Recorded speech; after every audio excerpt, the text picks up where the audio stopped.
চট্টগ্রামে অবৈধ ও নকশা বহির্ভূত ভবনের বিরুদ্ধে আজও অভিযান চালিয়েছে উন্নয়ন কর্তৃপক্ষ।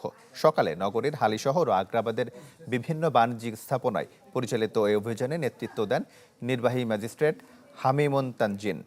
এ সময় বড়পোল এলাকায় উৎসব সুপার শপে পার্কিংয়ের কোনো জায়গা দেখাতে না পারায় প্রতিষ্ঠানটিকে ৮ লাখ টাকা জরিমানা করা হয়।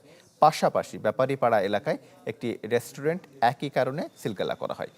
এছাড়া নির্মাণাধীন একটি ভবনে নিয়ম না মানায় বর্ধিত অংশ ভেঙে ফেলা হয়। একই সাথে ভবন মালিককে ৫ লাখ টাকা জরিমানা করে ভ্রাম্যমাণ আদালত।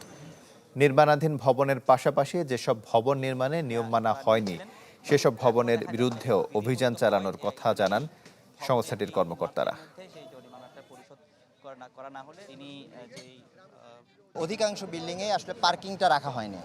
অ্যাকর্ডিং টু সিডিএ প্ল্যান যেভাবে তাদের পার্কিং রাখার কথা ছিল, আসলে একটা মেইন রোডের পাশে, চট্টগ্রাম শহরের অন্যতম একটি রোড, এই রোডের পাশে আমাদের যে আসলে পার্কিং থাকার কথা ছিল তারা সেটা রাখেননি। তো মূলত সে কারণেই আমরা উৎসবকে ৮ লক্ষ টাকা আমাদের ম্যাজিস্ট্রেট মহোদয় জরিমানা করেছেন।